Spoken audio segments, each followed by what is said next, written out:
नमस्कार बच्चों, मैं डिम्पल सैनी लेकर आई हूँ आप सभी के लिए संस्कृत की ऑनलाइन क्लास। तो आप सभी का बहुत बहुत स्वागत है आपके इस क्लास में। तो देखिए बच्चों, हम पढ़ रहे हैं UP board 10th class Sanskrit गद्य भारती।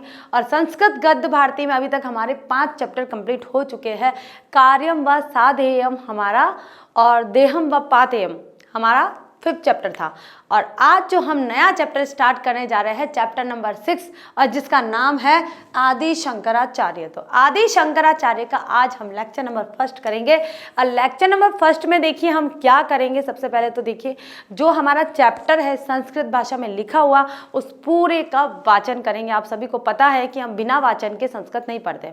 संस्कृत का नियम भी है कि जब संस्कृत पढ़ी जाती है तो अनुकरण वाचन के द्वारा पढ़ी जाती है। कि जब सिखाया जाता है कि बच्चों को संस्कृत कैसे सिखानी है, तो यही एक माध्यम है कि अनुकरण वाचन के माध्यम से ही आप बच्चों को संस्कृत सिखा सकते हैं कि संस्कृत कैसे पढ़ी जाती है, उसके बाद बच्चे उसे कैसे पढ़ेंगे। तो आपको ये प्रैक्टिस करती रहनी चाहिए।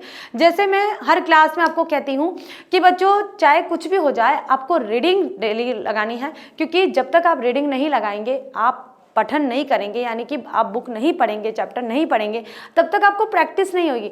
कौन से शब्द को किस तरह से पढ़ना है ये आपको आना चाहिए। अब देखिए यहाँ तो मैं आपका जो भी गलतियाँ हैं या जो भी मिस्टेक हुई है पढ़ने में, वो आपको मैं नहीं सुधार सकती हूँ। लेकिन जब भी आप पढ़ रहे हो, जो आपको कठिन शब्द लग रहे हो कि ये मुझसे पढ़ा नहीं जा रहा है, आपसे बड़े जो भी हो, आस पड़ोस में जो भी हो, उनसे पूछ लीजिए। घर में कोई बड़े हो, उनसे पूछ लीजिए कि इसको किस तरह से पढ़ा जाता है, तो वो आपको सही बता देंगे। और इससे आपकी क्या रीडिंग अच्छी हो जाएगी। और आपका जब तक उच्चारण अच्छा नहीं होगा, यानी कि हम जो उच्चारित करते हैं वो शब्द अच्छे नहीं होंगे, तब तक हमारा पढ़ना सब बेकार है। क्योंकि जब तक हम बोलेंगे सही नहीं, तो उसका अर्थ कैसे निकालेंगे। आप बहुत से बच्चे गूगल पे निकाल लेते हैं कि अगर गूगल बाबा से पूछ लीजिए हो जाएगा, सब पता चल जाएगा। तो ऐसी बात नहीं है। आप उन्हें भी गूगल पे भी अगर आप सही उच्चारण नहीं करेंगे तो क्या वो सही बताएंगे। हाँ, लिखना आपको टाइप करना पड़ेगा। टाइप करते हो तब आपको जरूर आंसर मिल सकता है, लेकिन उच्चारण बहुत जरूरी है वार्तालाप के लिए, कम्युनिकेट करने के लिए। तो उच्चारण बहुत जरूरी है। उच्चारण के लिए हम सही शब्दों का प्रयोग करेंगे, तभी हमारा उच्चारण बातचीत हो सकती है। आज जो बच्चों हमारा चैप्टर है आदि शंकराचार्य।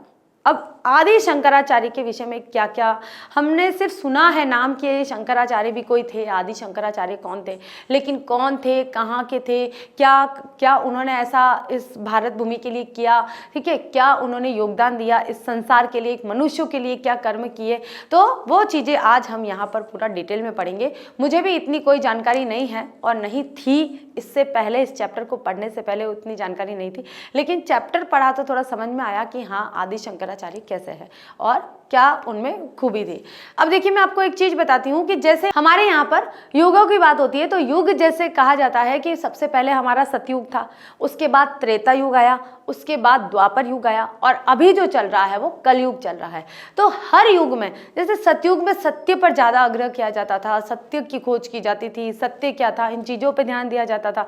तो सतयुग क्या था, जहां पर सत्य था, सत्य था। सत्य यानी कि आप साक्षात अपने कर्मों के माध्यम से ईश्वर को प्रकट कर सकते थे, ईश्वर आपसे प्रसन्न होकर आपके सामने साक्षात खड़े हो सकते थे। इस तरह का उस समय युग था। त्रेता युग आया। त्रेता युग में श्री रामचंद्र जी के जन्म को माना जाता है कि श्री रामचंद्र जी का जन्म त्रेता युग में हुआ था, और त्रेता युग में उन्होंने राक्षसों का सर्वनाश कर दिया। उसके बाद आया भाई द्वापर युग। अब द्वापर युग में श्री कृष्ण का अवतार हुआ। श्री कृष्ण ने जितने भी अधर्मी थे, जो धर्म का नाश कर रहे थे, उन अधर्मियों का सर्वनाश कर डाला कुरुक्षेत्र के रणभूमि में, ठीक है। उसके बाद देखिए अब कलयुग में क्या है कि जिस तरह से सतयुग में अन्य देवताओं ने रक्षा करी, जिस तरह से त्रेता युग में श्री रामचंद्र जी प्रकट हुए, जिस तरह से द्वापर युग में श्री कृष्ण जी प्रकट हुए, उसी तरह से यह माना जाता है कि कलयुग में आदि शंकराचार्य देव के रूप में प्रकट हुए हैं, ईश्वर के रूप में प्रकट हुए हैं। इसलिए उन्हें भगवान शंकराचार्य भी कहा जाता है। क्या कहा जाता है, भगवान जगत गुरु शंकराचार्य भी कहा जाता है। शंकर के अवतार माना जाता है उन्हें, किनके, शिव के। शिव का जो अवतार है वो किन्हें माना जाता है, शंकराचार्य को। कि शंकराचार्य ने सत्य की खोज की थी। और उनकी स्टोरी है कि वो तो बचपन में उनके माता पिता थे, तो माता पिता में से पिता का साया बचपन में ही हट गया था, और माता ने उनको अकेले ही पाला पोसा, और माता उनसे बहुत प्रेम करती थी। अब बड़े हुए तो उनका जो ध्यान है वो किस पे, धर्म की तरफ जाने लगा, एक तत्व की खोज पे जाने लगा, सत्य की खोज पे जाने लगा और वो इस जीवन से संन्यास लेना चाहते थे, लेकिन माता ने अनुमति नहीं दी। एक बार क्या हुआ कि नदी में स्नान कर रहे थे, पूर्णा नदी थी, वहाँ पर स्नान कर रहे थे और पूर्णा नदी के किनारे पर ही वे रहते थे और वहीं पर अपना जो भी तत्व ज्ञान है, वो खोज है, वो करते थे। तो एक बार क्या होता है कि आदि शंकराचार्य थे, वो स्नान के लिए नदी में प्रवेश करते हैं। प्रवेश करते ही घड़ियाल, घड़ियाल जानते हैं आप, किसे मगरमच्छ जैसा ही होता है, मगरमच्छ को ही कहते हैं कई लोग तो, और मगरमच्छ जैसा ही बड़ा होता है, तो घड़ियाल उन्हें पकड़ लेता है, मतलब खाने के लिए, ठीक है। तो जोर से वो चिल्लाते, आवाज देते हैं कि मैं मरने वाला हूँ, मुझे लगता है मेरी मृत्यु समीप आने वाली है, अपनी माता को पुकारते। और माता जब देखती है कि मेरा पुत्र मृत्यु के कगार पर खड़ा हुआ है, मृत्यु के किनारे पर खड़ा हुआ है, कभी भी ये घड़ियाल उसे खा सकता है, तो वो रोने लग जाती है कि पुत्र के प्रेम के कारण रोने लग जाती है। और पुत्रों को पता होता है, आदि शंकराचार्य को पता होता है कि मेरी माता मुझसे कितना प्रेम करती है। अब भाई क्या होता है, देखिए थोड़ा स्टोरी टाइप बता रही हूँ ताकि आपको अच्छे से समझ में आ जाए, इसलिए बता रही हूँ मैं। शुरुआत क्या है और पता भी होना चाहिए कि क्या हुआ था। ये एक प्रेरक प्रसंग है, एक घटना है उनके जीवन में। भगवान शंकर के बारे में हम पढ़ रहे थे, उनके बारे में ऐसी चीज़ें भी जाननी चाहिए, ठीक है। तो शंकराचार्य माता से अनुरोध करते हैं कि हे माँ, आप मुझे सन्यासी बनने का आदेश दे दीजिए, तो ये घड़ियाल मेरे पास से हट जाएगा, तो मैं इससे अपना छुटकारा ले लूँगा।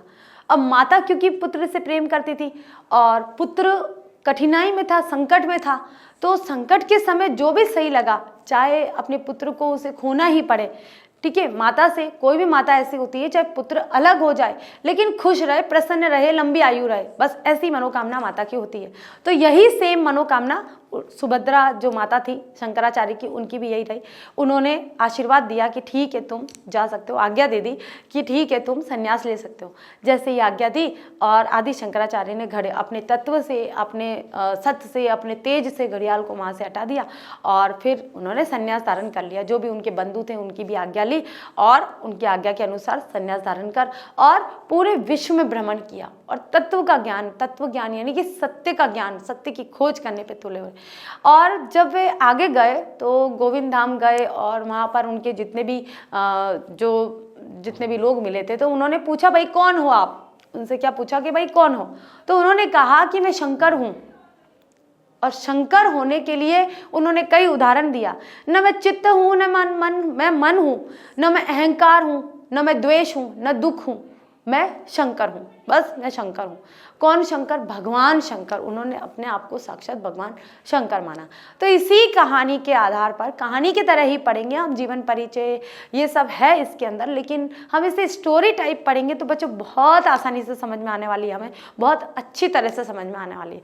तो आपको इतना तो पता चल ही गया है कि आदि शंकराचार्य जी कौन है, कि जैसे श्री रामचंद्र जी का नाम लिया जाता है, जैसे श्री कृष्ण का नाम लिया जाता है, वैसे ही आदि शंकराचार्य का नाम लिया जाता है, जो स्वयं को शंकर का अवतार मानते थे। तो शुरू करते हैं हमारा चैप्टर, लेकिन सबसे पहले हम चैप्टर की रीडिंग लगाएंगे, उसके बाद कुछ ही गद्यांशों का अनुवाद करेंगे, क्योंकि सारा चैप्टर आज पूरा नहीं करेंगे, आज हम सिर्फ थोड़ा सा पार्ट करेंगे ताकि आपको अच्छी तरह से समझ में आ जाए।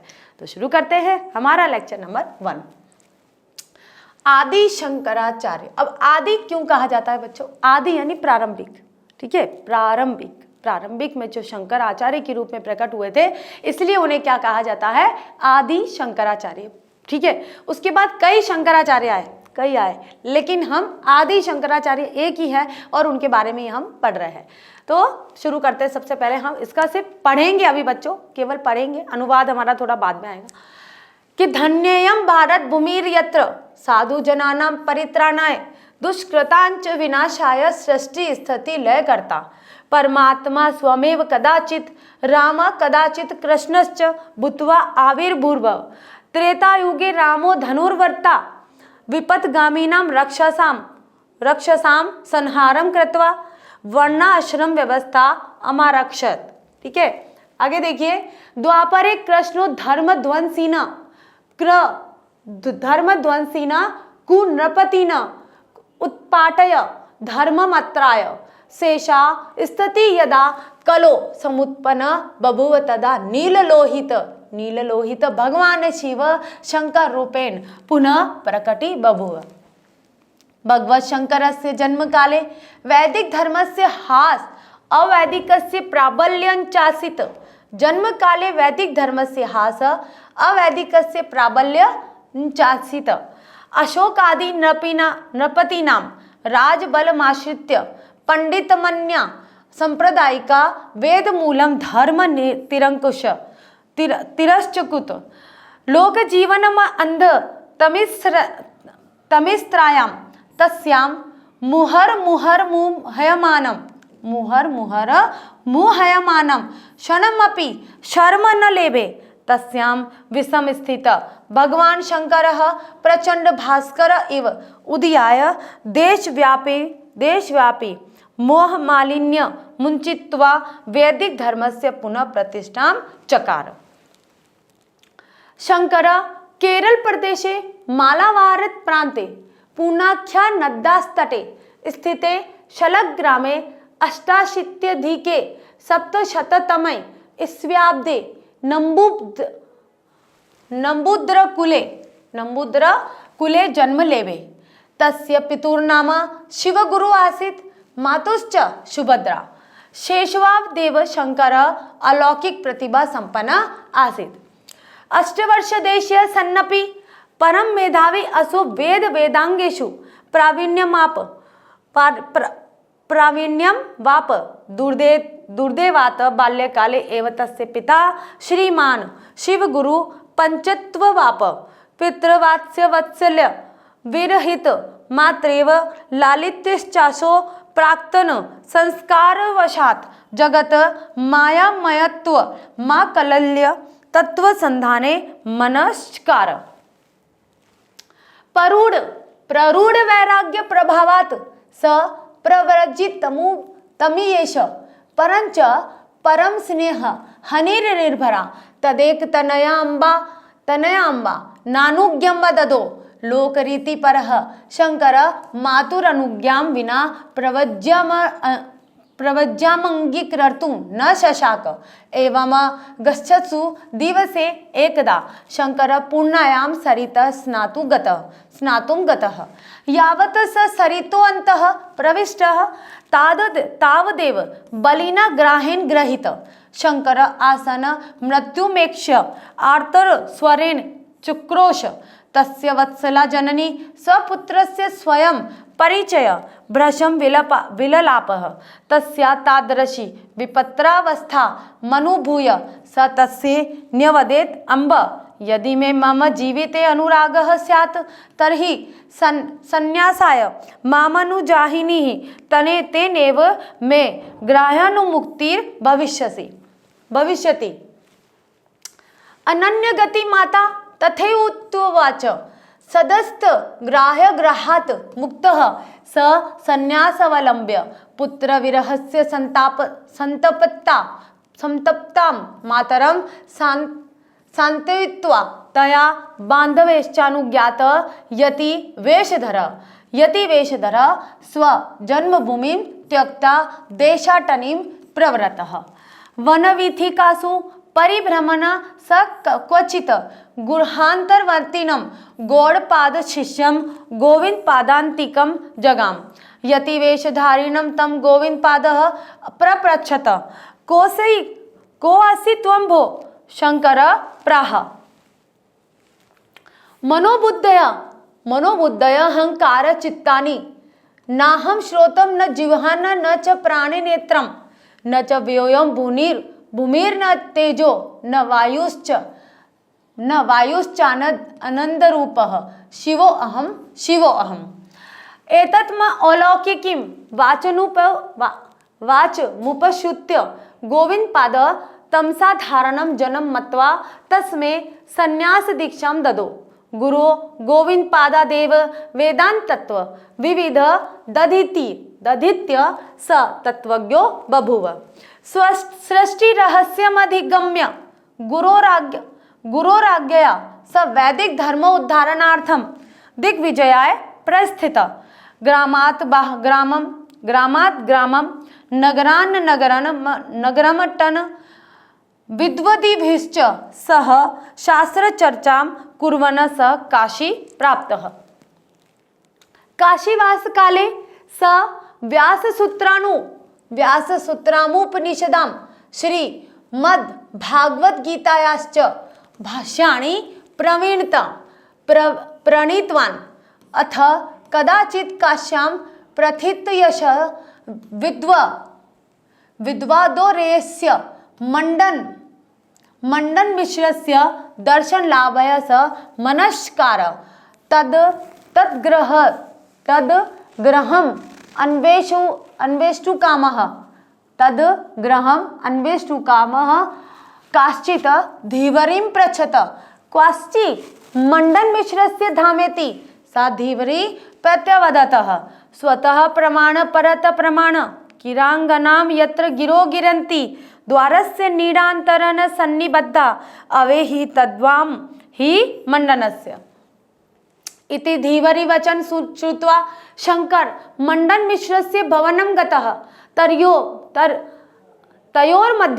तयोर्मध्ये तत्र शास्त्रोर अभवत् निर्णायक पदे मंडन मिश्रस्य सुमेधा संपन्ना भार्या शारदा प्रतिष्ठापिता पित आसीत् शास्त्रेऽर्थ स्वस्वामिनः पराजयमसहसानां सा स्वयं तेन सह शास्त्रार्थं कर्तुं समुद्धता अभवत् सा शंकरं कामशास्त्रीयाणां प्रश्नानां पप्रच्छ तान् दुरुत्तरान् प्रश्नान् श्रुत्वा स तुष्णीं बभूव कियत् कालान्तरं स परकाय प्रवेशविद्यया कामशास्त्रज्ञो बभूव पुनश्च मुण्डनपत्नी शास्त्रार्थे पराजितवान् जनश्रुतिरस्ति यत् स एव मंडन मिश्र आचार्य शंकरस्य शिष्यत्वं स्वचित्कार सुरेश्वर इति नाम्ना प्रसिद्धि च लेभे।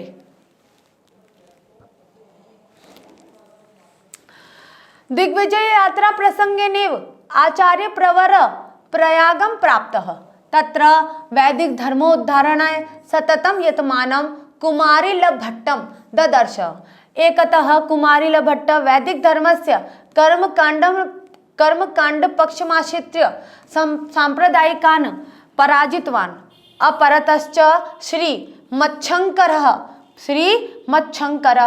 कर्मकाण्डस्य चित्तशुद्धिं मात्र पर्यवसाय आत्मन्यं स्वीकृत्यापि मोक्षे तस्य वैयर्थ्यं प्रतिपादयामास एवं कुमारिल्लसम्मतं मतमति खण्डयित्वा स अज्ञाननिवृत्तये ज्ञानस्य महिमानां ख्यापमास तद ज्ञानमेव मोक्षदायकं भवति इति ज्ञानकाण्डमेव वेदस्य निष्कृष्टार्थम इति शंकर अमन्यत। आगे देखिए बच्चों, एवं शंकर आसे तो कश्मीर पर्यंत समग्र देशे परिभ्रभाम स्वकीय अलौकिक्यां बुद्ध्यार्चन केवलं विरोधी मतं समूलमुत्पाटयामास वरंच वैदिक धर्मानुयायिना मध्ये तत्वस्वरूपम् उद्दिश्य यद्वैमत्य आसीत् तस्यापि समन्वयः तेन समुस्थापित अल्पस्यैव वयसि महापुरुषो असौ चतुर्दिक्षु स्वकीर्तिकौमुदीं प्रसार्य द्वात्रिंशत् परमाप्युरन्ते केदारखंडे स्वपार्थिव शरीरं त्यक्ता पुनः कैलाशवासी बभूव। शंकरा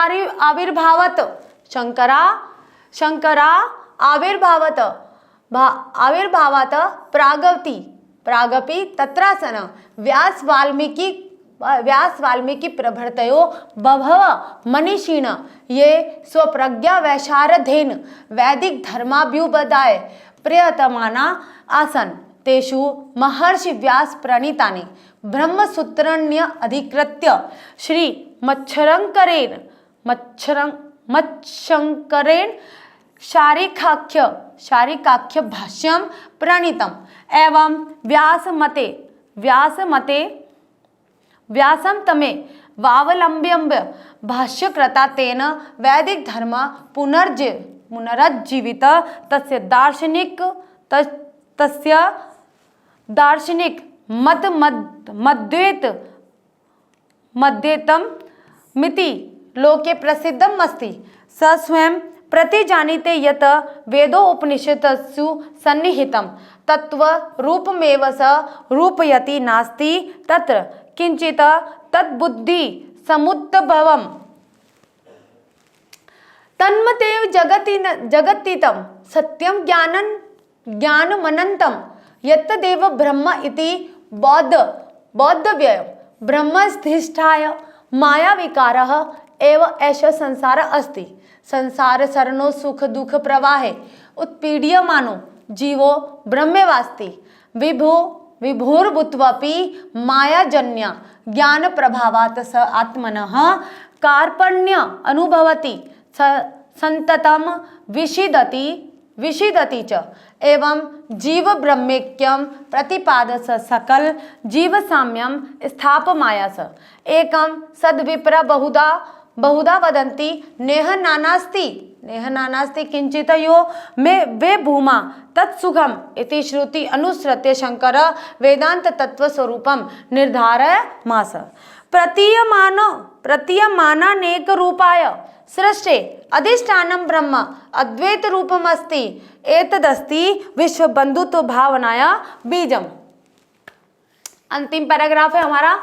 अस्या भावनाया पल्लवानेन न केवलम एक राष्ट्र वृक्ष संवर्धते अपितु जाति क्षेत्रादि मूला उच्चवचना भाव रूपा संकीर्णता समूलोच्छिन्ना भवति। एतस्या राष्ट्रीय भावनाया पुष्ट्यर्थं स स्वदेशस्य चतुस्रषु दिक्षु चतुराणां वेदांत पीठानां स्थापनांचकार। मैसूर प्रदेशे शंकरे गिरिपीठम शृंगेरी पीठम पुर्यां गोवर्धन पीठम बदरिकाश्रमे ज्योतिष पीठम द्वारिकायाञ्च शारदा पीठम साम्प्रतमपि राष्ट्र समुन्नते लोकहित साधनाय द्वैतमतस्य प्रचारे अहर्निशं प्रयतमानानि सन्ति। निष्काम कर्मयोगी शंकर यद्यपि अल्पायुरासीत् किंतु तस्य कार्याणि अत्युत्कृष्ट भाष्य ग्रंथा अनेके मौलिक ग्रंथा अद्वैत सिद्धांतस्नेव अनुशक्षणं स्मारयन्ति। धन्य खलवसो महनीय कीर्ति जगत गुरु भगवान शंकरम। तो इस तरह से आपको पहले पाठ की रीडिंग लगानी है और ये बहुत बड़ा चैप्टर है हमारा। आदि शंकराचार्य के विषय में जितनी चीज़ें हो सकती थी उतनी सारी चीज़ें हमें यहाँ पर मिलने वाली है। तो अभी हमारा ये से केवल और केवल पाठ वाचन हुआ है और कुछ नहीं हुआ है, सिर्फ हमने रीडिंग लगाई है कि आपको चैप्टर कैसे पढ़ना है। आराम से पढ़िए, धीरे धीरे पढ़िए, कोई जल्दबाजी नहीं है कि आप हिंदी और इंग्लिश की जैसे फटाफट रीडिंग लगाते वैसे संस्कृत की लगाने की कोई ज़रूरत नहीं है, क्योंकि जब तक आप शब्दों को पढ़ना नहीं सीखेंगे तब तक आप कैसे समझ पाएंगे कि इसका अर्थ क्या प्रकट कर रहा है। अर्थ कब प्रकट करेगा? जब हम शब्दों को तोड़ तोड़ कर पढ़ेंगे। तो शब्दों को तोड़िए, यानी कि विच्छेद करिए, टुकड़े करिए और उसके बाद फिर आप अनुवाद करिए, बहुत आसान हो जाएगा। शब्दार्थ भी है यहाँ पर, शब्दार्थ के साथ में हम यहाँ पर प्रसंग के साथ में फिर अनुवाद करेंगे। ठीक है, तो देखिए बच्चों, अब हम करते हैं, यहाँ हमारा पाठ का वाचन हो गया है, अब हम यहाँ पर करते हैं अनुवाद। तो अनुवाद से पहले हम थोड़े शब्दार्थ देख लेते हैं। तो शब्दार्थ ही नहीं होंगे तो फिर अनुवाद में थोड़ी सी कठिनाई आ जाएगी, इसलिए शब्दार्थ आपको जरूर देखने हैं और मैं कहूँगी कि आपको लिखने चाहिए, क्योंकि आप शब्दार्थ लिखेंगे तो आपका जितना भी शब्दकोश है वो बढ़ता जाएगा। तो शब्दकोश को बढ़ाने के लिए जितने शब्दार्थ हम लिख कर याद करें वो ज़्यादा अच्छा है। और शब्दार्थ लिख लोगे तो अनुवाद आपके सामने ऐसा कैसा हो जाएगा, क्योंकि कठिन शब्दों का अर्थ आप समझ जाएंगे और आप उसका ट्रांसलेशन कर सकेंगे। परित्राणाय, रक्षा करने के लिए। परित्राणाय, यहाँ पर त्राणाय के लिए जो आया है, कर्ता ने कर्म को करण से, ठीक है, संप्रदान के लिए, तो ये के लिए आया है यहाँ पर, के लिए। तो कौन सी विभक्ति आ गई यहाँ पर? चतुर्थी विभक्ति आ गई है। कौन सी आ गई है? चतुर्थी विभक्ति। थोड़ा सा ये चतुर्थी सही नहीं लिखा है, एक मिनट, चतुर्थी, ठीक है, चतुर्थी विभक्ति एक वचन आ गया है कि परित्राणाय, परित्र को लेकर और फिर शब्द रूप बनाया है, तो परित्राणाय के रक्षा करने के लिए।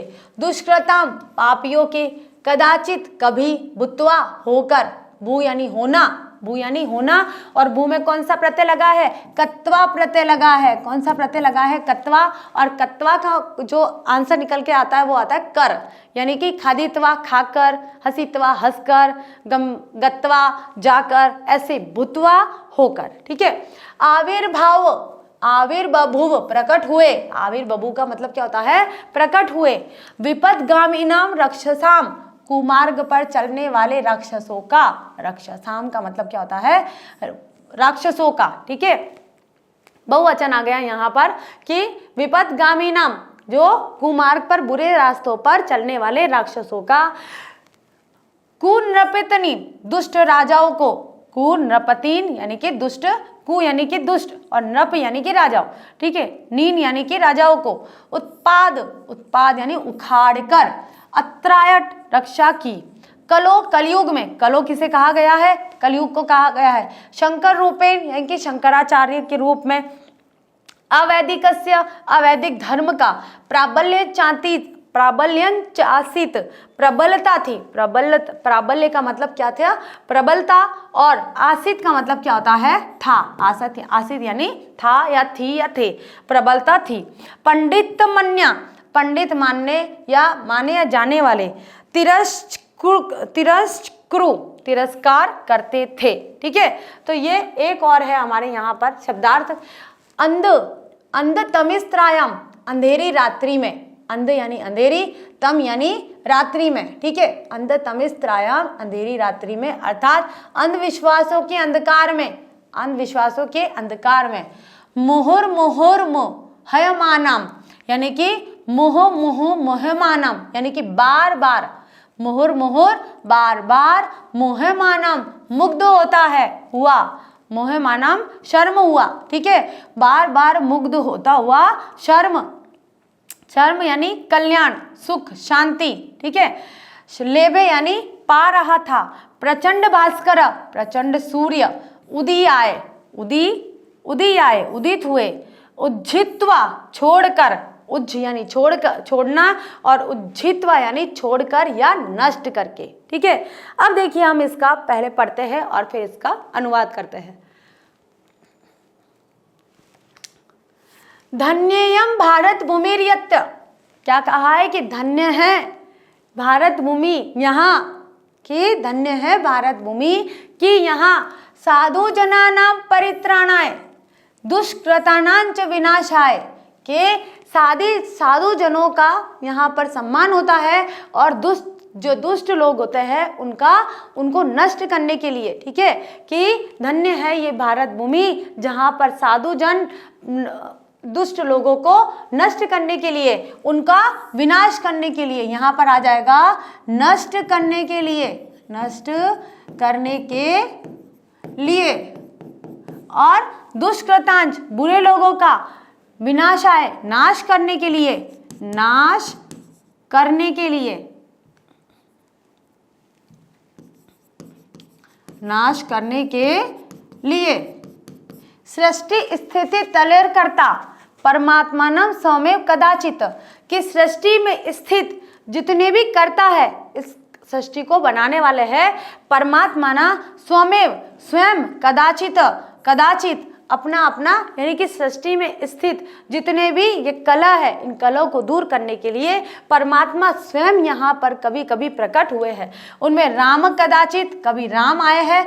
कृष्णश्च कदाचित, कृष्ण, कदाचित राम, कि कभी राम आए हैं, कदाचित कृष्णश्च, और कभी कृष्ण आए हैं। भूत्वा आविर्बभुव, आकर, होकर, प्रकट होकर, यहाँ आविर्बभुव यानी प्रकट होकर, यहाँ पर उन्होंने उनका नाश किया है। किनका? दुष्ट लोगों का। कि धन्य है ये भारत भूमि जहाँ पर साधु जन निवास करते हैं, और दुष्ट लोगों का नाश करने के लिए इस सृष्टि पर सृष्टिकर्ता के रूप में कभी राम ने जन्म, कभी राम का आविर्भाव हुआ है, राम प्रकट हुए हैं, और कभी कृष्ण प्रकट हुए हैं। आविर्भाव का मतलब होता है प्रकट होना।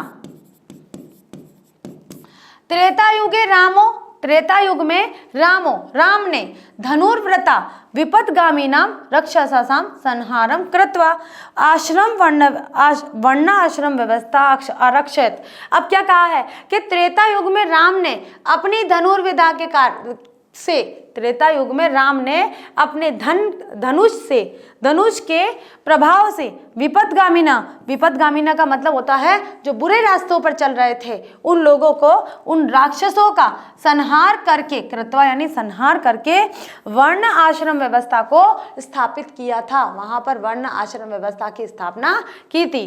कि आश्रम व्यवस्था क्या है? हम त्रेता युग में जब भी रामायण पढ़ते हैं तो रामायण में हमें पता चलता है कि बाल्यकाल में उनका उपनयन संस्कार होता है और वे गुरु के आश्रम में जाते हैं। आश्रम में वे अध्ययन करते हैं और शिक्षा दीक्षा लेते हैं। वहां से फिर गृहस्थ आश्रम में प्रवेश करते हैं और गृहस्थ आश्रम में प्रवेश करने के बाद में उनका विवाह होता है। विवाह होने के बाद में वे उनका पूरा समय निकालते हैं। उसके बाद में जब उनके पुत्र बड़े हो जाते हैं और जब सीता जी का वनवास पूरा हो जाता है, जब सीता जी को स्वीकार कर ले है तो सीता जी भूमि में समा जाती है और श्री रामचंद्र जी अपना संन्यास आश्रम शुरू कर लेते हैं। तो इस तरह से यहाँ पर त्रेता युग में जन्मे श्री रामचंद्र जी को जो प्रकट हुए थे, उन्होंने अपने धनुष से इस भूमि पर जितने भी राक्षस थे उनका संहार किया और संहार करके यहाँ पर वर्ण और आश्रम व्यवस्था की स्थापना की। ठीक है, आगे देखिए।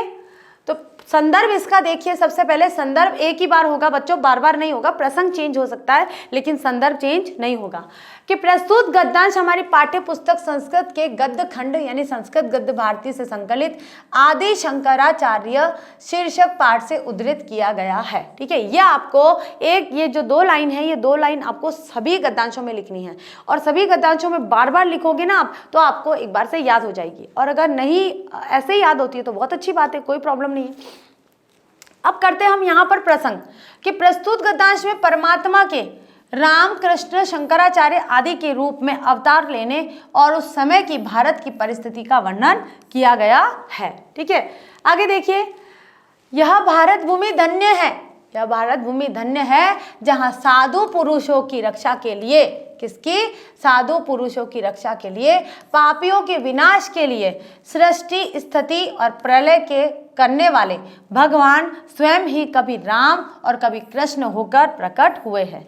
त्रेता युग में राम ने धनुष धारण करके कुमार्ग पर चलने वाले राक्षसों को मारकर वर्ण और आश्रम व्यवस्था की रक्षा की है। ठीक है, तो ये हमारा पहला पैराग्राफ हो गया, पहला गद्यांश का अनुवाद हो गया है। अब आते हैं हमारा यहाँ पर दूसरा पैराग्राफ कि द्वापरे कृष्णो धर्म ध्वंसीन कुनृपतिन उत्पाट धर्म मात्रयट। अब द्वापरे क्या है? द्वापर युग ऐसा कहा जाता है कि सृष्टि 4 युगों में है। इस सृष्टि की जो उम्र है वो कितनी है? 4 युग। उसमें से पहला जो युग था वो कौन सा था? सतयुग। दूसरा जो युग था वो कौन सा था? हमारा त्रेता युग। तीसरा जो युग माना गया है वो द्वापर युग और उसके बाद जो अंतिम युग माना गया है वो कलयुग माना गया है। ऐसा कहा जाता है, धर्म ग्रंथों में कहा जाता है कि विदंतिया है।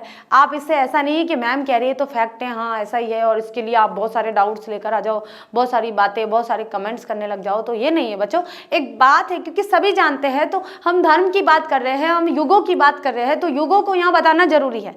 और क्या सही है क्या गलत है ये बात की बात है, क्या कितना सही है कितना गलत है, युग थे या नहीं थे, ये सब विचारों की बात है। विचार क्या थे आपके उस पर डिपेंड करता है। तो यहाँ हम सिर्फ जो लिखा हुआ है उस पर बात कर रहे हैं। मैं युग बता रही हूँ कि द्वापर युग क्या है, कि यहाँ सृष्टि में 4 युगों को बताया है। धर्म की बात कर रहे हैं हम, वेदों की बात कर रहे हैं, पुराणों की बात कर रहे हैं। ठीक है, हम इस वैज्ञानिक संसार में जन्म लिया है और वैज्ञानिक जीवन जी रहे हैं, इसलिए हम धर्म को थोड़ा सा शंका की दृष्टि से देख रहे हैं। तो हम शंका की दृष्टि से न देखकर उसे धर्म की दृष्टि से देखने का प्रयत्न करेंगे तो समझ में आ जाएगा कि द्वापर युग क्या है। जो नंबर 3 का जो युग माना गया है, कृष्णो धर्म ध्वंसी। द्वापर युग में किसका अवतार हुआ था? श्री कृष्ण का अवतार हुआ था और श्री कृष्ण के अवतार से जो मनुष्य को धर्म का जो पाठ पढ़ाया है वो किसके माध्यम से पढ़ाया है? श्रीमद् भागवत गीता के माध्यम से। किसके माध्यम से? श्रीमद् भागवत गीता के माध्यम से, जिसका उपदेश श्री कृष्ण ने कुरुक्षेत्र की रणभूमि में दिया था और सभी मनुष्यों के लिए, एकमात्र के लिए वो संजीवनी बूटी के माध्यम से कार्य करता है और संजीवनी बूटी की तरह उन्हें जीवन जीने की प्रेरणा देता है कि नैतिकता क्या है, धर्म क्या है, सत्य क्या है, जीवन क्या है, पंडित क्या है, अलग अलग तरीके से बताने का प्रयास करा है। तो यहाँ पर बताया है कि कृष्ण ने धर्म ध्वंसी न, जो धर्म का निवास करने वाले हैं, विनाश करने वाले हैं, धर्म को समाप्त करने वाले हैं, नृपतिन यानी कि जो बुरे राजा है उनके लिए कहा गया है कि कुमार्ग पर चलने वाले राजा, उत्पाटय धर्ममतायत, जो धर्म का नाश कर रहे हैं उन राजाओं का उन्होंने यहाँ पर संहार किया था। ठीक है। शेषा स्थिति यदा कालो, उसी तरह से स ऐशा, शेषा किसे कहा गया है? स ऐशा मतलब कि यह इसी तरह की स्थिति, यदा कालो जब कलयुग में, समुत्पन्ना कि जैसी त्रेता युग में अगर ऐसी स्थिति हुई थी कि राक्षसों का बहुत संख्या हो गई थी, तो श्री रामचंद्र जी ने अपनी धनुर्विद्या से राक्षसों का संहार किया और वर्ण आश्रम व्यवस्था की रक्षा की। और द्वापर युग में जब अधर्म का बढ़ावा और धर्म का नाश हो गया था, धर्म के ऊपर अधर्म ने अपना पूरी छत्र छाया बना ली थी, तब श्री कृष्ण ने अवतरित होकर जन्म लेकर और इस भूमि पर अधर्म का नाश करने का प्रयास करा था। उसी तरह से आज बता रहे हैं कि कलो मैं आपको बताया था कि कलयुग कहा जाता है। कलोग किसे कहा जाता है? कलयुग। इसी तरह की स्थिति जब कलयुग में आई, समुत्पन्ना ऐसी स्थिति उत्पन्न हुई, तदा नील लोहित किसे कहेंगे यहाँ पर? रक्त जैसे नीले रक्त जैसे, ठीक है, नीले रक्त जैसे भगवान शिव शंकर रूपेण पुनः प्रकटी बभूव, कि कलयुग में कौन है? शिव के जैसे कहा जाता है कि त्रेता युग में श्री राम ने रक्षा की, द्वापर युग में श्री कृष्ण ने रक्षा की, इसी तरह से कलयुग में, यहाँ पर कलयुग में जो जितने भी अन्याय हो रहे हैं, ऐसे में नील लोहित यानी कि नीलकंठ, नीले वर्ण वाले, रक्त के जैसे वर्ण वाले श्री भगवान शिव शंकर के रूप में पुनः प्रकट हो गए हैं। प्रकटी बभू यानी प्रकट हो गए हैं। भगवत शंकरस्य, भगवान शंकर के जन्मकाल वैदिक धर्मस्य हास अवैदिकस्य प्राबल्यंच आसीत्, कि भगवान शंकर के जन्म काल में वैदिक धर्म का हास हो रहा था। हास का मतलब क्या हो रहा था? वैदिक धर्म का नाश हो रहा था, विनाश हो रहा था। ठीक है, कि वैदिक धर्म का नाश हो रहा था। अवैदिकस्य, और अवैदिकता थी जो वो अपनी प्रबलता बनाए हुए थी, तो उसको नाश करने के लिए कौन प्रकट हुए थे? नील लोहित यानी कि नील लोहित भगवान शिव शंकर रूप में, आदि शंकराचार्य के रूप में भगवान शिव प्रकट हुए थे। ठीक है, आगे देखिए बच्चों, अब हम करते हैं यहाँ पर इसका अनुवाद। इसका जो प्रसंग है वो पूर्ववत रहेगा। हम यहाँ लिख लेते हैं कि प्रसंग पूर्ववत रहेगा। ठीक है, कि द्वापर में कृष्ण ने धर्म को नष्ट करने वाले दुष्ट राजाओं को उखाड़कर धर्म की रक्षा की। वहीं स्थिति जब कलयुग में उत्पन्न हुई, तब नील रक्त वर्ण भगवान शिव शंकर रूप में फिर से प्रकट हुए। भगवान शंकर के जन्म के समय वैदिक धर्म की हानि और वेद को न मानने वाले अर्थात अवैदिकों की प्रबलता थी। ठीक है, अब चलते हैं हम हमारे आगे पैराग्राफ की तरफ। हम इसे नंबर 3 बोलेंगे। ठीक है, अशोक आदि नृपतीनाम राजबलमाश्रित्य पंडित मन्यन्या संप्रदायिका वेद मूलम धर्मम तिरंकश्चु। अब क्या कहा जा रहा है कि अशोक और जितने भी, अशोक महान की बात है, यहाँ सम्राट अशोक की बात कह रहे हैं कि जो भी अशोक आदि राजा थे, जितने भी राजा थे, उन राजाओं ने अपने राजबल के आश्रय में पंडित, अपने आप को पंडित माना और पंडित मान लिया कि हम राज्य बल के आश्रय में हम ही सब कुछ है, हम जो कह रहे हैं वही धर्म है, हम जो कह रहे हैं वही सही है। ये बात कही गई है कि अशोक आदि जितने भी राजा थे उस समय, चाहे चंद्रगुप्त मौर्य थे या समुद्रगुप्त थे, अशोक महान थे, और भी कोई भी राजा थे, तो उन राजाओं की बात यहाँ पर की जा रही है कि अशोक आदि जितने भी राजा थे, उन राजाओं ने धर्म, यहाँ पर राजबल, जो राजबल था उनके पास जो ताकत थी, उस ताकत के बल पर पंडित मन्यना, पंडित माना, और सांप्रदायिकता वेद मूलम धर्मम तिरंग, और सांप्रदायिक और वेदों, सांप्रदायिकता के आधार पर यहाँ वेद का जो मूल था, वेदों का जो मूल भाव था, उस धर्म को और धर्म का तिरस्कार किया। तिरंगचुक्रु का मतलब होता है तिरस्कार किया। ठीक है, मतलब तिरस्कार किया यानी कि अपमान किया। लोक जीवन मंद मतिस्त्राय तस्याम, लोक जीवन के अंधकार में त्रस्त होकर, लोक जीवन का अंधकार कैसा होता है, लोक जीवन के अंदर जितने भी अंधविश्वास थे उन अंधविश्वासों को उन्होंने अपने जीवन में अंधकार स्वरूप धारण कर लिया था। उन अंधकार में वे मुहुर मह्यमानम क्षणम अपि शर्म न लेवे, कि बार बार ये कार्य कर रहे थे, बार बार सांप्रदायिकता का नाम ले रहे थे, धर्म का अपमान कर रहे थे, तिरस्कार कर रहे थे, लेकिन फिर भी एक क्षण के लिए भी उन्हें शर्म नहीं प्राप्त हुई। तस्याम विषम स्थित भगवान शंकर प्रचंड भास्कर इव उदयाय। उस समय की जो स्थिति, उस समय की जो विषम स्थिति थी, उस स्थिति को ध्यान में रखते हुए भगवान शंकर प्रचंड भास्कर, तेज सूर्य के तेज प्रताप की तरह चमकने के समान, यानी कि इव का मतलब क्या होता है, समान, ठीक है। ये प्रचंड भास्कर का मतलब होता है कि सूर्य की तेज किरणों के समान चमकते हुए उदय हुए, ठीक है। देशव्यापी मोह मालिन्य मुंजित्वा वैदिक धर्मस्य पुनः प्रतिष्ठा चकार।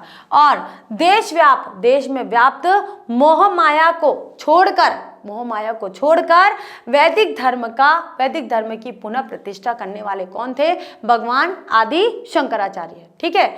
आगे देखिए बच्चों, इसका अब हम अनुवाद करते हैं, तो इसका जो प्रसंग होगा वो भी हमारा पूर्ववत होगा, ठीक है। ये जो प्रसंग है हमारा क्या होगा, पूर्ववत, यानी कि पहले जैसा। जो पहले पैराग्राफ में प्रसंग दिया गया है वही प्रसंग इसमें भी होगा, ठीक है।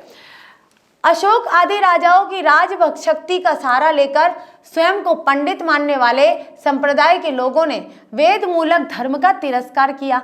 लोक जीवन अंधविश्वास के अंधकार पर बार बार मुग्ध होता हुआ क्षण भर भी सुख को प्राप्त नहीं कर रहा था। उस विषम परिस्थिति में भी भगवान शंकर तेजस्वी सूर्य के समान उदित हुए और देश में फैली मोह की मलिनता को नष्ट करके वैदिक धर्म की पुनः स्थापना या प्रतिष्ठा की, ठीक है। ये इसका अनुवाद है।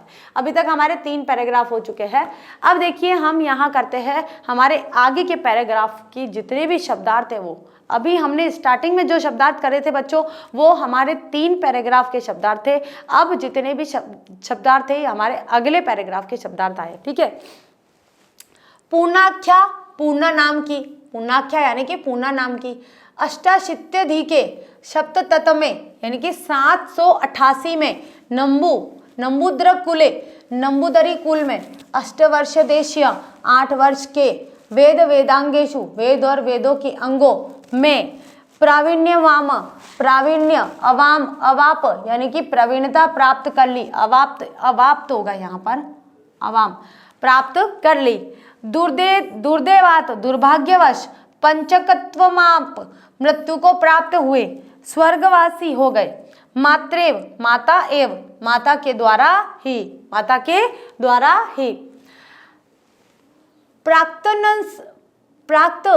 प्राक्तन संस्कारवशात पुराने, प्राक यानी क्या होता है, पुराने संस्कारों के कारण मायामयत्व कालल्य, माया से पूर्ण होना समझकर, यानी कि माया से पूर्ण हो गए ऐसा समझकर, तत्व संधाने तत्वों की खोज में मनः चकार विचार बना लिया। प्ररूढ़ वैराग्य प्रभावात उत्पन्न हुए वैराग्य के प्रभाव से प्रवज्जितु मयेषु यानी कि संन्यास लेने की इच्छा, ठीक है। यहाँ पर प्रवज्जितुम मयेषु येषु संन्यास लेने की इच्छा।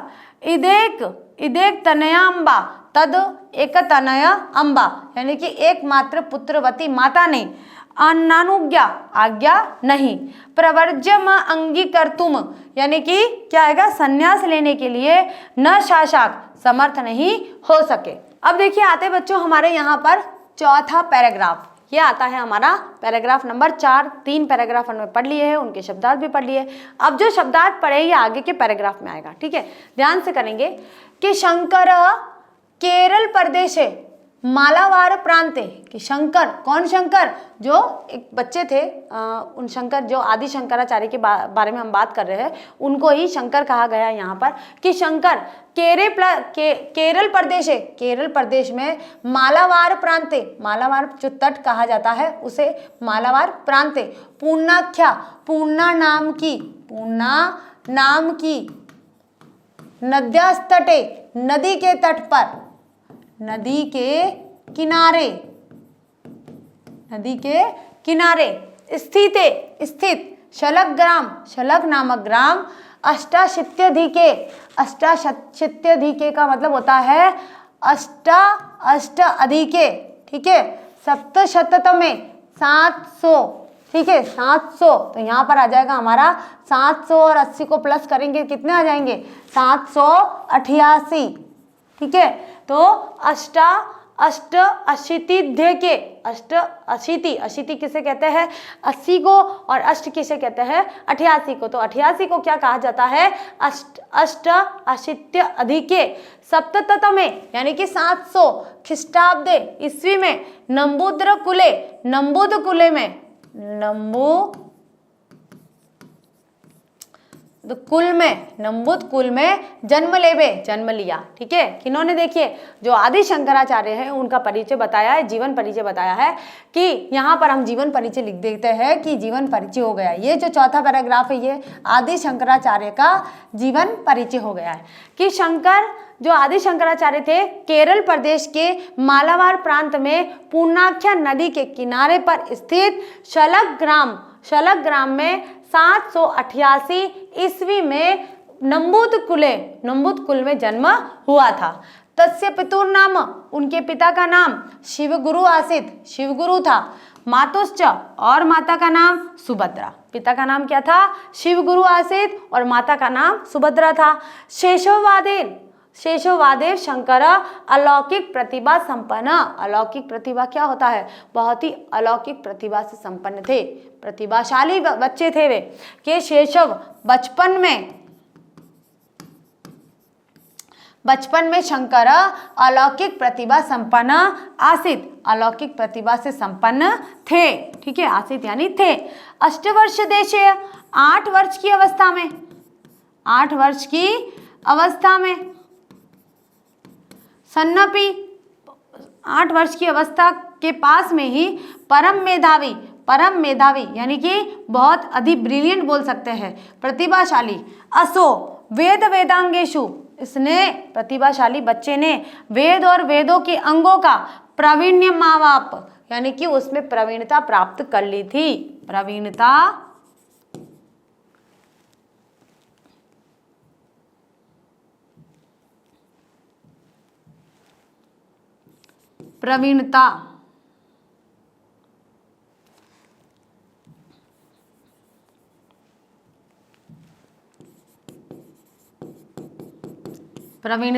प्राप्त कर ली थी। किन्होंने शंकर ने, आदि शंकराचार्य ने।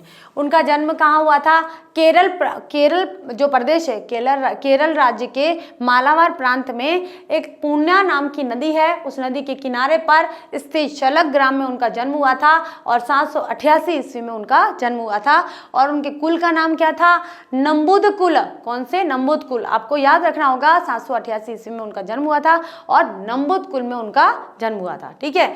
तस्य पुत्र नाम, उनके पिता का नाम शिवगुरु आसित था, यानी कि उनके पिता का नाम शिवगुरु था और माता का नाम सुभद्रा थी। 8 वर्ष की अवस्था में यानी कि बचपन में ही शंकर अलौकिक प्रतिभा संपन्न बच्चे थे। अलौकिक यानी कि एक अजीब तेजस्वी प्रतिभा थी उनके अंदर, बहुत ही तेजस्वी बच्चे थे वे, ठीक है। 8 वर्ष की अवस्था में सन्नपी, 8 वर्ष की अवस्था के आसपास ही उन्होंने वेद और वेदांगों में प्रवीणता हासिल कर ली थी। वेद और वेदों के अंगों को पूरी तरह से पढ़ लिया था, उन्हें जान लिया था। तो कितना हुनर था उनके अंदर, कितने ब्रिलियंट थे वे, देखिए, ठीक है। आगे देखिए कि प्रस्तुत गद्यांश में शंकर के जन्म और उनके मन में वैराग्य उत्पन्न होने का वर्णन किया गया है। शंकर ने केरल प्रदेश में मालाबार प्रांत में पूर्णा नाम की नदी के किनारे स्थित शलग ग्राम में सन 788 ईस्वी में नंबूदरी कुल में जन्म लिया। इनके पिता का नाम शिवगुरु और माता का नाम सुभद्रा था। बचपन से ही शंकर असाधारण प्रतिभा से संपन्न थे। 8 वर्ष की आयु के होते हुए भी ये अत्यंत मेधावी थे और इन्होंने वेद और वेदांगों में प्रवीणता प्राप्त कर ली थी, ठीक है। आगे चलते बच्चों, पैराग्राफ नंबर 5। दुर्दैवात बाल्यकाले, दुर्दैवात का मतलब होता है दुर्भाग्यवश। क्या कहा जाता है दुर्भाग्यवश, यानी बदकिस्मती भी बोलते इसे, ठीक है। दुर्भाग्यवश बाल्यकाले एव ही, बचपन में ही, तस्य उनके पिता श्रीमान शिवगुरु पंचतत्वमपाप, यानी कि पंचतत्व में समाहित हो गए। पंचतत्व यानी कि मृत्यु हो गई, मृत्यु को प्राप्त हो गए। पंचतत्व में सम्मिलित होने का मतलब क्या होता है कि एक व्यक्ति की मृत्यु हो गई, उनका अंतिम संस्कार कर दिया गया, इसलिए पंचतत्व में वे सम्मिलित हो गए हैं। पितृवात्सल्य विरहित, पितृवात्सल्य विरहित, पिता के प्रेम से विरहित, पिता के प्रेम से वंचित। विरहित का मतलब क्या होगा? वंचित। मातृव, माता से ही लालित्यश्चासो, प्रेम पा रहे थे, प्रेम पा रहे थे। प्राक्तन संस्कारवशात, पुराने, प्राक्त का मतलब क्या होता है? पुराने संस्कारों के वश में जगत मायामवत्त कालल्य तत्व संधाने मनश्चकार।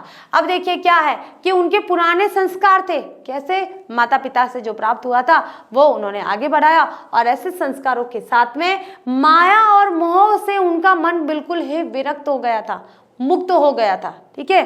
तो क्या आएगा? प्राक्तन संस्कार वशात। प्राक्त संस्कार पुराने कौन से? पूर्व जन्म के, उनके पूर्व जन्म के जो संस्कार थे, उन संस्कारों के वश में होकर जगत में माया देखी, उन्होंने सारी जगह देखा कि बहुत, मतलब ये संसार है, मोह माया में फंसा हुआ है। इस संसार को मोह माया में जानकर तत्व संताने मनश्चकार, उन्होंने अपना मन तत्व की खोज में लगा लिया, ठीक है। उन्होंने अपना मन वैराग्य की तरफ कर लिया, तत्व की खोज में लगा लिया कि संसार तो मोह माया में फंसा हुआ है और इस संसार से उन्हें कुछ नहीं मिलने वाला, इसलिए उन्होंने इस संसार का त्याग करने का सोचा और तत्व की खोज में उन्होंने अपना मन लगा लिया। प्ररूढ़ वैराग्य प्रभावात, प्ररूढ़ वैराग्य प्रभावात, यानी कि उनके अंदर पूरी तरह से वैराग्य का प्रभाव हो गया।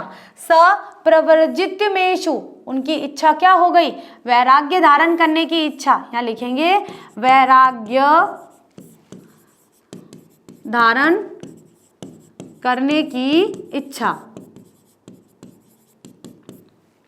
ठीक है। परंच परम स्नेह निर्भरा तदेक तनया अम्बा नानुज्ञा ददो। लेकिन देखिए उनके मन के अंदर तो बहुत इच्छा थी कि मैं वैराग्य धारण करूं, ठीक है, लेकिन परंतु परम स्नेह निर्भरा, परम यानी कि अत्यधिक स्नेह के कारण, तदेक तनया, उनकी जो माता थी अपने पुत्र को नानुज्ञा ददो, यानी कि उन्होंने आज्ञा नहीं दी। नानुज्ञा यानी कि आज्ञा नहीं दी। किन्होंने? माता सुभद्रा ने आदि शंकराचार्य को वैराग्य धारण करने की आज्ञा नहीं दी, क्योंकि वह एकमात्र संतान थी, अपनी माता के इकलौते बेटे होने के कारण। परम स्नेह निर्भरा तदेक तनया, तदेक तनया का मतलब उनके एक ही बेटे, तनया यानी पुत्र, यानी कि अम्बा, एक पुत्र वाली माता ने नानुज्ञा ददो, आज्ञा नहीं दी। लोक रीति पर शंकर मातुर अनज्ञा विना प्रव्रज्याम अंगीकर्तु न शशाक। अब लोक रीति यानी कि लोक रीति के वश में आकर, यानी कि अब क्या है कि संसार कहता है कि माता की आज्ञा का पालन करना चाहिए, इसलिए उन्होंने माता की आज्ञा का पालन किया। शंकर ने माता की आज्ञा के बिना, उनके बिना वैराग्य को अंगीकृत धारण नहीं किया कि जब तक मेरी माता आज्ञा नहीं देती है, मेरी माता मुझे आज्ञा नहीं देगी, तब तक मैं ये कार्य नहीं करूँगा। तो उनकी सहमति बहुत जरूरी थी। आगे देखिए बच्चों, अब हम करते हैं इसका अनुवाद। तो अनुवाद से पहले मैं आपको यही कहूंगी कि यहाँ पर हमको प्रसंग लिखना है और प्रसंग अपना आएगा पूर्ववत। अब पूर्ववत का मतलब ये नहीं कि सबसे पहला वाला आएगा, सबसे पहला वाला नहीं बच्चों, हमारा प्रसंग ये वाला आएगा, तो इस प्रसंग को आपको लिखना है, ठीक है। दुर्भाग्य से बचपन में ही उनके पिता श्रीमान शिव गुरु मृत्यु को प्राप्त हुए। पिता के प्रेम से वियुक्त माता के ही द्वारा पालन किए गए उन्होंने पूर्व जन्म के संस्कार के कारण संसार को माया से पूर्ण जानकर तत्व की खोज में मन लगाया। वैराग्य के उत्पन्न होने के कारण उन्होंने संन्यास लेने की इच्छा की, परंतु अत्यंत स्नेह से पूर्ण एकमात्र पुत्र वाली माता ने आज्ञा नहीं दी।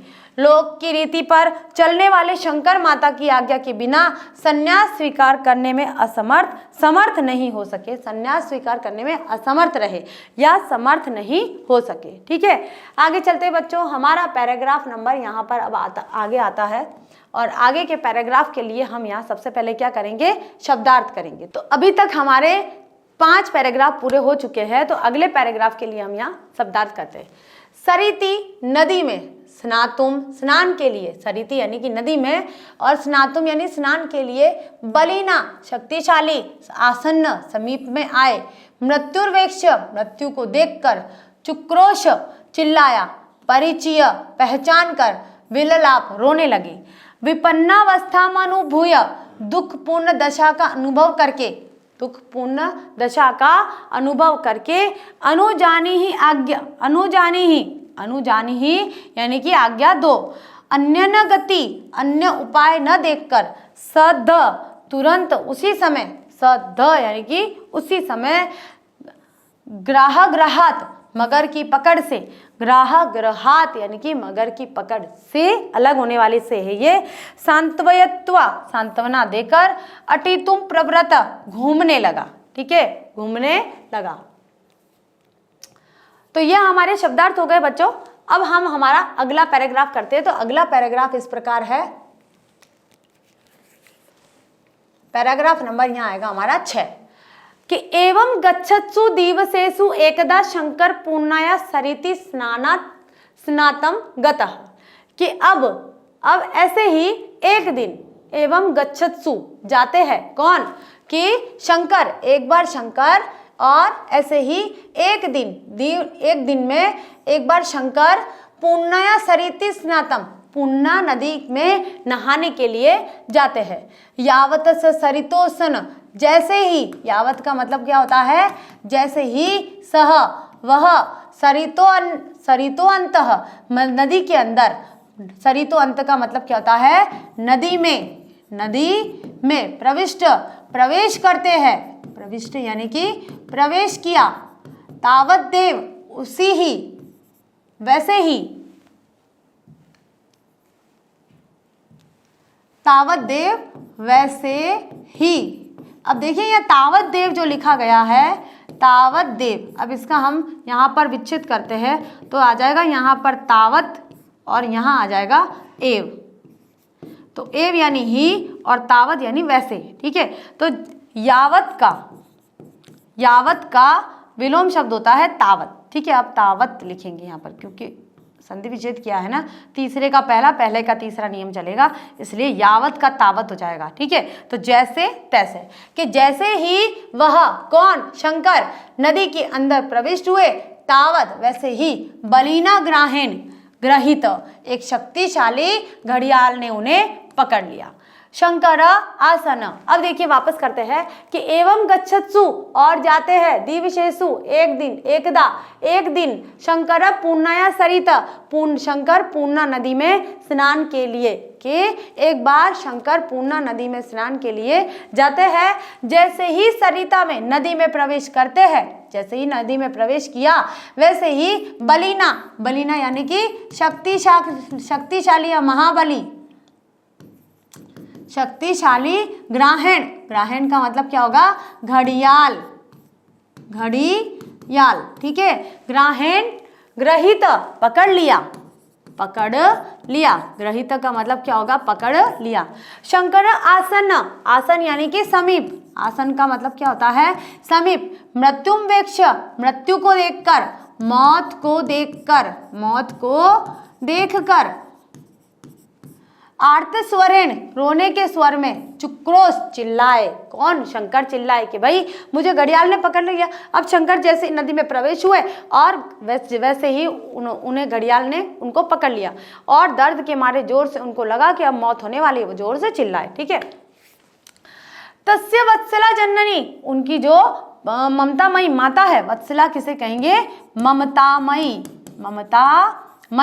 माता, स्वपुत्र से अपने पुत्र के स्वर को परिचय पहचान कर, भ्रंशम विललाप, और जोर जोर से रोने लगी, विलाप करने लगी। ठीक है, अब देखिए बच्चों, हम इसका प्रसंग करते हैं कि प्रस्तुत गद्यांश में शंकर को ग्राह द्वारा पकड़े जाने एवं माता द्वारा संन्यास लेने की आज्ञा देने पर उससे मुक्ति का वर्णन किया गया है। अनुवाद क्या है कि इस प्रकार कुछ दिनों के बीतने पर एक बार शंकर पूर्णा नदी में स्नान करने के लिए गए। जो ही वे नदी के अंदर प्रविष्ट हुए त्यों ही शक्तिशाली ग्राह यानी घड़ियाल के द्वारा पकड़ लिए गए। मृत्यु को निकट देखकर शंकर दुख भरी आवाज में चिल्लाए। उनकी प्यारी माता अपने पुत्र की आवाज पहचान कर अत्यधिक रोने लगी। ठीक है, अब करते बच्चों हमारा अगला पैराग्राफ। तो अगला पैराग्राफ है हमारा पैराग्राफ नंबर 7। तस्या तादृशी विपन्नावस्थामनुभूय स तस्य न्यवदेत् अम्ब यदि मे मम जीविते अनुराग स्यात् तर्हि संन्यासाय माम अनुजानीहि तेनेव मे ग्राह्यानुमुक्तिर् भविष्यति। अब देखिए यहाँ पर शंकर क्या कह रहे हैं कि तस्या तादृशी विपन्नावस्था। तस्या कौन है यहाँ पर? तस्या स्त्रीलिंग शब्द है, तो स्त्रीलिंग में यहाँ पर माता के लिए आएगा कि उनकी तादृश्य वैसी स्थिति विपन्नावस्था अनुभूय ऐसी रोने जैसी विपन्न अवस्था को देखकर तस्य यानी कि उनके उनसे तस्य यानी उनसे आ जाएगा यहाँ पर उनसे। स यानी स कौन है यहाँ पर? शंकर। स किसके लिए आ गया है? शंकर के लिए। कि जब शंकर अपनी माता की ऐसी विपन्न अवस्था को देखते हैं और उसका अनुभव करते हैं कि मेरी माता कितनी दुखी हो रही है, मेरे चोट लगने के कारण मुझे घड़ियाल द्वारा पकड़ लिया गया है और पकड़ने के कारण मेरी माता कितनी दुखी हो रही है, तो उस दुख को अनुभव करके वे उनसे निवेदन करते हैं। निवेदित का मतलब कि निवेदन करते हैं, विनती करते हैं। ठीक है, निवेदन करते अम्बा माता यदि ते मम यदि आप मुझे जीविते अनुराग जीवन के अनुराग से इस संसार का अनुराग से स्यात् कि मेरे अंदर अगर आप मुझसे प्रेम करते हैं कि आप मेरे जीवन से अनुराग मेरे जीवन से प्रेम करते हो तरही तो संन्यासाय मामुनुजाहिनी कि मुझे संन्यास के लिए आज्ञा दे दीजिए। ठीक है, संन्यासाय का मतलब होता है संन्यास के लिए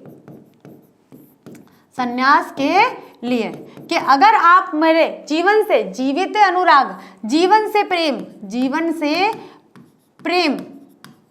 ठीक है, अनुराग का मतलब क्या होता है? प्रेम। कि अगर आपको मेरे जीवन से प्रेम है तरही तो संन्यासाय माम अनुजानीहि कि मुझे संन्यास के लिए आज्ञा दे दीजिए। तेने में तब मैं ग्राह्यानुमुक्तिर् भविष्यति तब मैं इस घड़ियाल से मुक्ति पा लूंगा। ठीक है, कौन कह रहे हैं? ये शंकर कह रहे हैं अपनी माता से। जब घड़ियाल ने उन्हें पकड़ रखा है और माता विलाप कर रही है अपने पुत्र के लिए, पुत्र की जीवन के लिए विलाप कर रही है, तब वे शंकर इस प्रकार की बातें कहते हैं। अनन्य गति माता तथ्योवाच ऐसी स्थिति देखकर माता उस समय कहती है सदस्त दुर्ग्राहात् मुक्त संन्यासमालंब्य पुत्र विरह संतापता मातरम सांत्वयित्वा तया।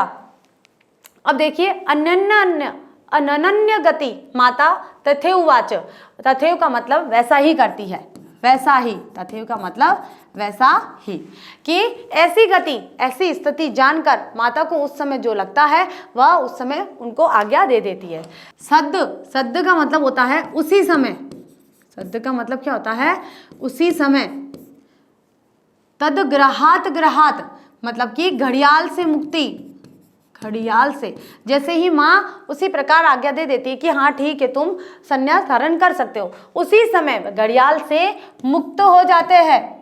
घड़ियाल से मुक्त हो जाते हैं। ठीक है, संन्यास समालंब्य वे संन्यास धारण करने के लिए पुत्र विरह संतप्ता पुत्र के विरह में संताप करती हुई मातरम माता को पुत्र के विरह में पुत्र विरह संतप्ता पुत्र के विरह में पुत्र के वियोग का संताप करती हुई दुख करती हुई। संताप का मतलब क्या होता है? ये संताप दुख होता है। दुख करती हुई माता को मातरम यानी माता को सांत्वयित्वा सांत्वना देकर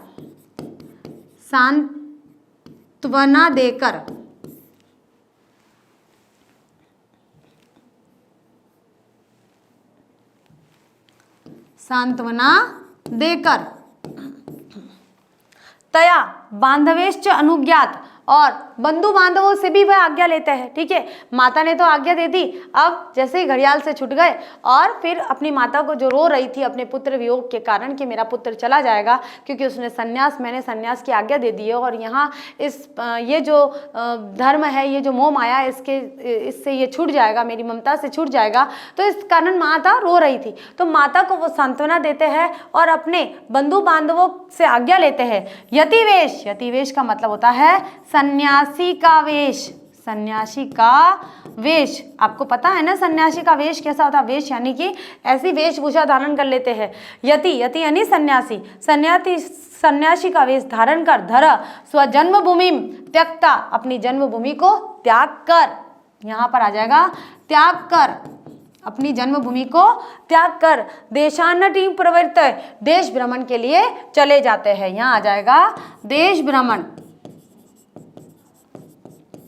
देश भ्रमण के लिए, देश भ्रमण के लिए वे प्रवृत्त चले जाते हैं। ठीक है, क्या हुआ भाई? उनकी माता जो तादृशी विपन्नावस्था अनुभव है, मतलब उनकी माता का जो स्थिति है वो देखते हैं कि उनकी माता कैसे विलाप कर रही है। सत तत्से निवेदित, क्योंकि क्यों विलाप कर रही है? क्योंकि घड़ियाल ने, ग्राह ने उन्हें पकड़ रखा है। तो वह उनसे निवेदन करते हैं कि अम्बा यदि ते मम जीवित अनुराग, यदि आप मेरे जीवन से अनुराग करते हो, प्रेम करते हो, मुझे बचाना चाहते हो, स्यात् तरहि संन्यासाय मामनु जाने ही, कि तब तो फिर मुझे संन्यास की आज्ञा दे दीजिए। तयनेव मैं ग्राह्यनो मुक्तिर भविष्यति, तब मैं इस घड़ियाल से मुक्ति पा लूंगा। अनन्य गति माता तथयुक्तात, इस तरह की स्थिति देखकर, सारी चीजों को देखकर माता इसी प्रकार आज्ञा दे देती है। सदस्तत ग्राह्य ग्रहात, और उसी समय, सदस्तत यानी कि उसी समय वह घड़ियाल से मुक्त हो जाते हैं। मुक्त सह संन्यास अवलंब्य, और संन्यास को धारण कर लेते हैं। पुत्र विरह संतप्ता मातरम सांत्विता, पुत्र के विरह में संताप करती हुई, रोती हुई माता को सांत्वना देते हैं। तया बांधवेश्च अनुज्ञात, और बंधु बांधवों से भी आज्ञा लेते हैं। यदि वेश धर, सन्यासी का वेश धारण करके स्वजन्मभूमि, अपनी जन्मभूमि को त्याग कर देश भ्रमण के लिए, देशाटिनम, देश विदेश भ्रमण के लिए चले जाते हैं। ठीक है, अब करते बच्चों हमारा अनुवाद। प्रसंग हमारा पूर्ववत आएगा।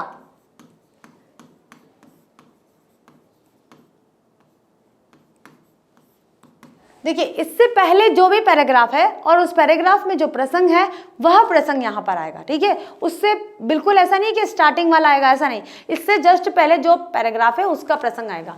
उनकी उस तरह की दुखी अवस्था का अनुभव करके उन्होंने उससे यानी माता से निवेदन किया है, माता यदि तुम्हारा मेरे जीवन पर प्रेम है तो मुझे संन्यास के लिए अनुमति दो, उससे ही मेरी ग्राह्य से मुक्ति होगी।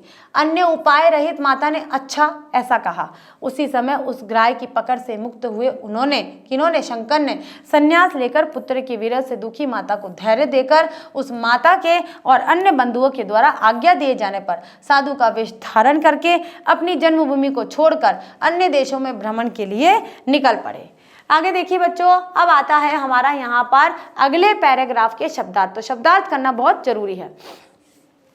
वनवीथिकासु, वन के मार्गों में, वनवीथिकासु यानी वन के, जंगल के मार्गों में, परिभ्रमण घूमते हुए, गुहांतरवनितम यानी कि गुहा अंतर्वर्तिनम, गुहा के अंदर, गुफा के अंदर रहने वाले, गुहांतरवर्तिनम का मतलब होता है गुफा के अंदर रहने वाले। अंतिक, अंतिक यानी पास या समीप, निकसा यानी भी पास या समीप होता है, आसन यानी भी पास समीप होता है। तो पास और समीप के बहुत सारे उदाहरण है कि अंतिकम, अंतिकम यानी पास और समीप, जगाम पहुंच गए, यतिवेश धारण सन्यासी का वेश धारण करने वाले, पप्रच्छ पूछा, वाचम वाणी को, उपश्रुत्य सुनकर, संन्यास दीक्षाम संन्यास धर्म की दीक्षा, अदित्य पढ़कर, तत्वज्ञ तत्ववेत्ता, तत्ववेत्ता किसे कहते हैं? तत्व को जानने वाला। यहाँ पर क्या करेंगे हम? तत्व को जानने वाला, तत्व को जानने वाला तत्वज्ञ होता है, तत्ववेत्ता यानी तत्व को जानने वाला।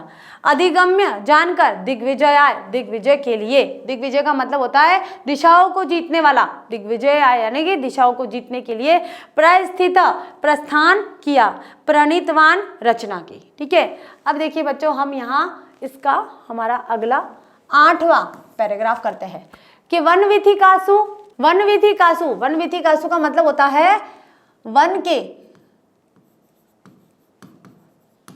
वन के मार्ग में परिभ्रमण भ्रमण करने के लिए, भ्रमण करते हुए, स क्वचित कहीं, गुहा अंतर्वर्तीनम कभी तो, क्वचित यानी कभी, ठीक है। वह कौन है यहाँ पर? आदि शंकराचार्य। गुहा अंतर्वर्तीनम गुफा के अंदर, गुफा के अंदर, गौड़पाद शिष्य, गौड़पाद शिष्य गोविंद पादांतिकम जगाम यानी पहुंचते हैं। कभी तो वे क्या करते हैं? गुफा के अंदर ही वन के मार्ग में भ्रमण करते हुए कभी गुफा के अंदर रहने वाले गौड़पाद शिष्य गोविंद पादांतिक जगाम, उन गोविंद पादांतिक के पास में जाते हैं। यति वेशधारी न सन्यासी का वेश धारण किए हुए तम गोविंद पाद पप्रच्छ को असि त्वं भो, तब गोविंद पाद उनसे पूछते हैं कि तुम कौन हो। जब वे गुफा के अंदर रहने वाले कौन रहते थे? गौड़पाद शिष्य, जो गौड़ पद्धति के जो शिष्य थे, गोविंद पाद अंतिकम, गोविंद पाद थे, उनके पास पहुंचते हैं। जगाम यानी कि पहुंचते हैं। जगाम का मतलब क्या होता है? पहुंचते हैं। और यति वेश धारेना सन्यासी का वेश धारण किए हुए, यति वेश सन्यासी का वेश धारण किए हुए हैं। कौन थे? एक भाषा में लिखेंगे हम यहां पर शंकर,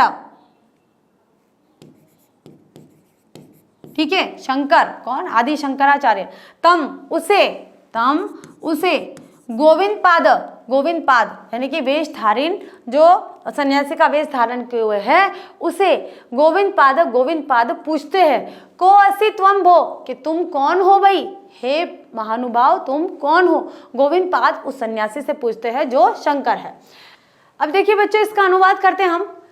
जो हमारा प्रसंग यह है कि प्रस्तुत गद्यांश में शंकर द्वारा घर त्यागने, गोविंद पाद के पास जाकर दीक्षा लेने, वेदांत के तत्वों का अच्छी तरह से अध्ययन करने और अनेक भाष्यों की रचना करने का वर्णन किया गया है, ठीक है, इस गद्यांश में।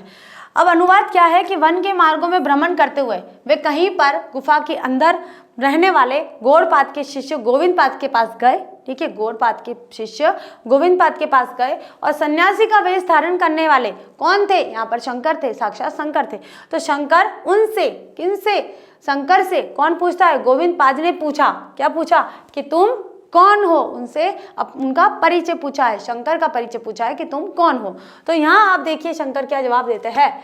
तो शंकर का जो उत्तर है वो ये है कि मनोबुद्ध्य हम अहंकारी चित्तानि नाहं श्रोत्रम न जिह्वा न च प्राणे नेत्रम न च व्योम भूमिर भुनिर न तेजो न व्यायुश्चि दानदनंद रूपः शिवो अहम, ठीक है। अब देखिए शंकर क्या जवाब देते हैं। शंकर बोलते हैं कि मनोबुद्धय अहंकार चित्तानि, कि न तो मैं मन हूं, कि न तो मैं मन हूं, न मैं बुद्धि हूं, न मैं मन हूं, ठीक है, न मन हूं, बुद्धि हूं, ठीक है, अहंकार हूं और न अहंकार हूं, ठीक है, न चित्त हूं, चित्तानी और न चित्त हूं, ठीक है, न श्रोत्रम, श्रोत्रम कौन होते हैं? कान, न कान हूं, न जीव हूं, न जीव हूं और न ही प्राण हूं, ठीक है, और न मैं नेत्र हूं, न तो मैं आंख हूं, ठीक है। न च व्योम, न आकाश हूं, न भूमिर तेजो, न मैं भूमि हूं, न मैं तेज हूं, न वायु हूं, मैं चिद, मैं कौन हूं? न वायु, मैं चिद, चिद आनंद स्वरूप, मैं चिद आनंद, चित्तानंद बोलते हैं ना, आनंद, चित्तानंद, मैं चित आनंद स्वरूप शिव हूं, मैं शिव हूं, मैं शंकर हूं, मैं शंकर हूं, ठीक है। क्या कहा है? अब देखिए यहां पर कर लेते हैं, यहां पर है चित्तानंद, चिदानंद के स्वरूप, उसके समान, ठीक है, कि न तो मैं मन हूं, न बुद्धि हूं, न अहंकारी हूं, न मैं चित्त हूं, चित्त यानी कि मन, चित्त का मतलब क्या होता है? मन, ठीक है, चित्त यानी भी हृदय भी होता है, कि न मैं मन हूं, न बुद्धि हूं, न अहंकार हूं, न चित्त हूं, न मैं कान हूं, न जीव हूं, न प्राण हूं, न नेत्र हूं, न मैं आकाश हूं, व्योम यानी आसमान, न मैं भूमि हूं, न तेज हूं और न वायु हूं, मैं चिदानंद स्वरूप शिवो अहम शिवोहम, कि मैं चिदानंद आनंद स्वरूप चित्त व आनंद स्वरूप शिव हूँ, शंकर हूँ। कि शंकर बोले मैं न मन हूँ, न बुद्धि हूँ, न अहंकार हूँ, न चित्त हूँ, न मैं कान हूँ, न जीव हूँ, न प्राण हूँ, न नेत्र हूँ, न आकाश हूँ, न भूमि हूँ, न तेज हूँ, न वायु हूँ, मैं चित्त व आनंद स्वरूप शिव हूँ, शंकर हूँ। तो ये आदि शंकराचार्य अपने आप को, स्वयं को, कुछ भी, ये जो पंच तत्व है, इन पंच तत्व से बिल्कुल ही अलग, एक अलग स्वरूप बताते हैं कि मैं आनंद स्वरूप, जो आनंद को प्राप्त करता है, आनंद के समान है, आनंद के समान ही जिसका प्रकटीकरण हुआ है, मैं वह शिव हूँ, मैं शंकर हूँ। तो यहाँ वह अपना परिचय दे देते हैं। तो देखिए बच्चों, आज हम पूरा चैप्टर नहीं करेंगे, बहुत ज़्यादा लंबा हो जाएगा और आपको हो सकता है समझ में ना आए, तो आज हम यहीं तक कंप्लीट करते हैं। यहाँ तक का हमारा चैप्टर हो गया है और मुझे लगता है आप सभी को बहुत अच्छे से समझ में आया होगा। और न भी आया हो तो आप एक दो बार जब इस वीडियो को देखेंगे, बार बार ये क्लास देखेंगे, तो आपको आसानी से समझ में आ जाएगा। तो एक चीज़ और कहूँगी मैं सभी बच्चों को कि मेरे पास जब डाउट्स ग्रुप है तो मेरे पास कई तरह के ऐसे डाउट्स आते हैं कि मैम हमारे दूसरे चैप्टर है, हमारे हिंदी में जो संस्कृत वही है और कोई संस्कृत नहीं है। तो एक बार आप अपने स्कूल में जाकर कंफर्म कीजिए कि आपकी जो 10वीं कक्षा है उसमें 6 विषय होते हैं। 6 विषय में आपका जो तीसरा विषय, तीसरी भाषा का जो विषय होता है, थर्ड लैंग्वेज बोलते हैं, एक हमारी कंपलसरी हिंदी होती है, एक कंपलसरी इंग्लिश होती है। उसके बाद साइंस, मैथ्स और जो भी सब्जेक्ट है आपके वो हो जाते, SST हो जाती है। उसके बाद एक सब्जेक्ट और होता है, वो तृतीय भाषा का होता है। कई स्टेट में इसे अलग अलग भाषा के रूप में लिया जाता है। कई बच्चे उर्दू ले लेते हैं, कई बच्चे सिंधी ले लेते हैं, कई बच्चे पंजाबी लेते हैं, कई गुजराती लेते हैं, कई मराठी लेते हैं, तेलुगु। हमारी जितनी भी भाषाएं हैं उनमें तृतीय भाषा के रूप में इसे पढ़ा जाता है। अब आपके विद्यालय में, आपके स्कूल में कौन सा विषय पढ़ा जाता है, पहले ये कंफर्म कर लीजिए, ताकि आपको पता चल जाए कि आपको कौन सी संस्कृत पढ़नी है। हिंदी की संस्कृत तो पढ़नी है, ये तो पक्का, ये तो छूटेगा नहीं। ऐसा नहीं है कि ये वाली संस्कृत पढ़नी है तो वो चैप्टर नहीं पढ़ने, बिल्कुल पढ़ना पड़ेगा वो भी, क्योंकि वो कंपलसरी हिंदी में है। लेकिन ये जो सब्जेक्ट है ये अलग से संस्कृत विषय होता है, उस विषय के बुक है आपकी। और अभी हमारा सिर्फ संस्कृत गद्य भारती अभी शुरू हुआ है। अभी हमारा पद्य बाकी है ना, कौमुदी, नाटक कौमुदी बाकी है और व्याकरण बाकी है। तो ये सारी चीज़ें संस्कृत में आई है। तो एक बार आप कंफर्म कीजिए जाके, ताकि आपके जितने भी डाउट्स हैं वो क्लियर हो जाएंगे। मैं सिर्फ इतना बता सकती हूँ कि मैं यही कहूँगी कि ये संस्कृत अलग विषय है। आप जो विषय और जो टॉपिक्स मुझे बता रहे हैं वो हिंदी वाली संस्कृत में है, जबकि हिंदी की बुक है उसके अंदर जो संस्कृत का पार्ट है उसके अंदर ये सारे चैप्टर्स है जो मैंने लास्ट ईयर पढ़ा लिए हैं। तो आज की क्लास बच्चों यहीं पर समाप्त होती है। अगली क्लास में इससे जुड़ा हुआ जो भी आगे का चैप्टर है, आदि शंकराचार्य के विषय में जितनी भी जानकारी है वो सारी जानकारी हम अगले लेक्चर में ले लेंगे। अभी के लिए आपसे धन्यवाद।